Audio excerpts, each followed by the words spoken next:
بالله من الشيطان الرجيم. بسم الله الرحمن الرحيم.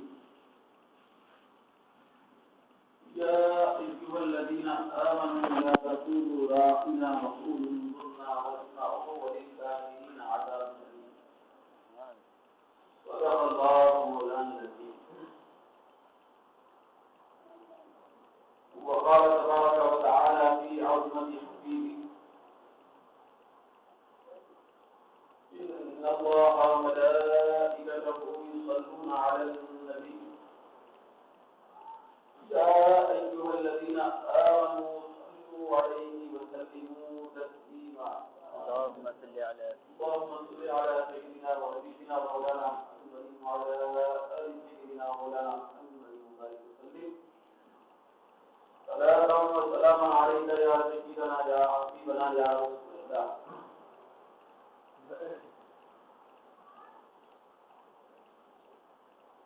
محترم باوقار بزرگوں، نوجوان ساتھیوں، جمیع حاضرین کرام، آج کی ہماری یہاں پر نشست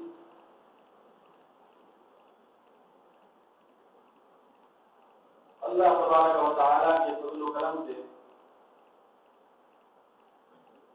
اس کے حبیب پاک صلی اللہ علیہ وسلم کی میلاد پاک کے تصدق میں دنیا و آخرت کے برکات اور فائدے حاصل کرنے کا ذریعہ بنے.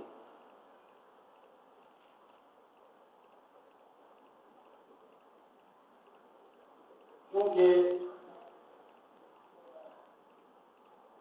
میلاد مصطفیٰ صلی اللہ علیہ وسلم کی نسبت سے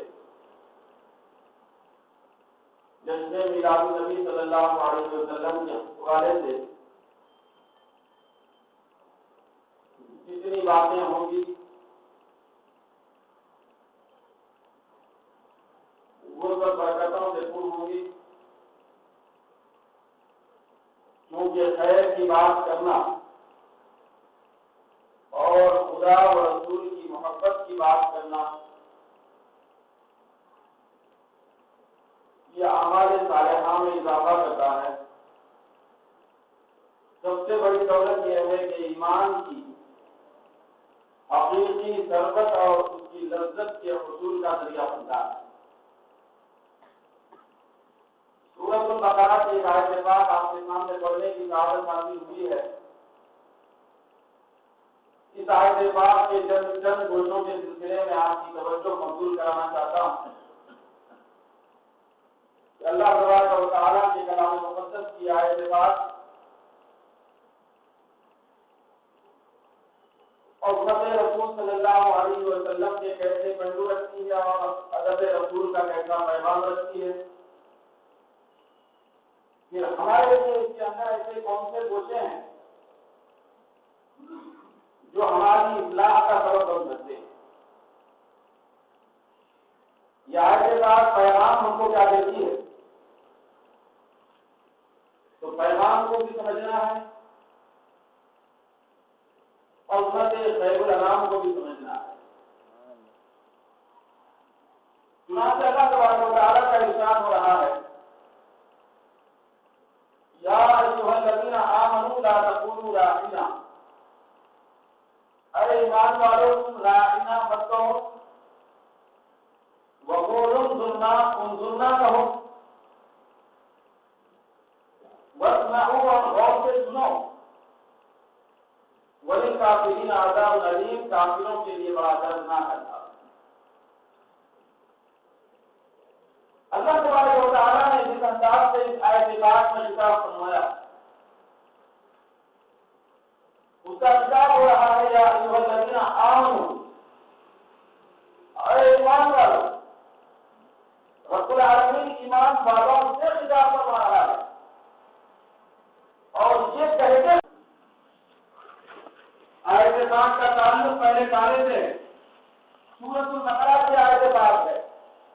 یہ آیت پاک ہم کو اللہ کے نبی کی اطاعت و فرمانبرداری کا جذبہ پیدا کر رہی ہے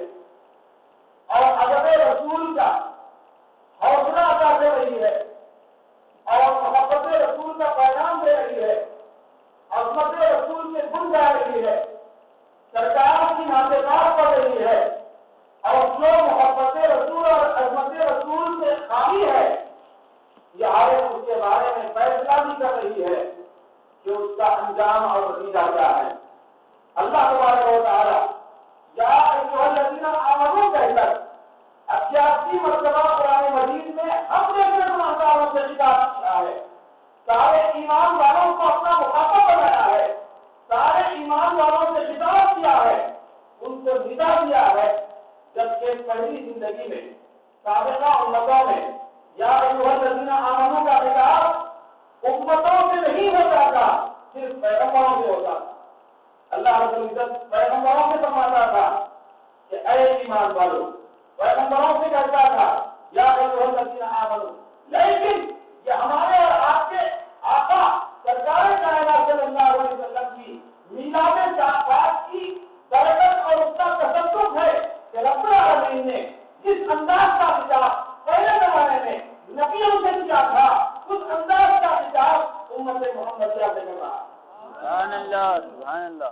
یہ بہت بڑی اس امت کی عظمت ہے، لیکن دوستو سمجھنے کی ضرورت ہے کہ رب العالمین نے ہم سے اس طرح کا انوکھا اور بے مثال اور محبت بھرا خطاب کیوں کیا، ہم سے یہ کیوں کہا جو پہلے زمانے میں نبیوں سے کہتا تھا کہ اے ایمان والو، وہ گفتگو ہم سے ہو رہی ہے، ہم سے کہی جا رہی ہے، وہ خالق کائنات ہے، وہ آسمان و زمین کا خالق ہے، چاند و سورج کا خالق ہے، کائناتوں کا خالق ہے، اور سورج و چاند کا خالق ہے، ستاروں کا خالق ہے، سمندروں کا خالق ہے، اتنا بڑا خالق و مالک ہم جیسے لوگوں اور بندوں سے خطاب کرتا ہے اور کہتا ہے کہ اے ایمان والوں، تو اس پر بہت بڑا ہمارے اندر ایک وقت کا ماحول پیدا ہونے کی ضرورت ہے کہ اتنا بڑا خالق و مالک ہم سے یہ کہتا ہے کہ اے ایمان والو، اے ایمان والو، امت سے کہنا، امت محمدیہ سے خطاب کرنا، یہ امت محمدیہ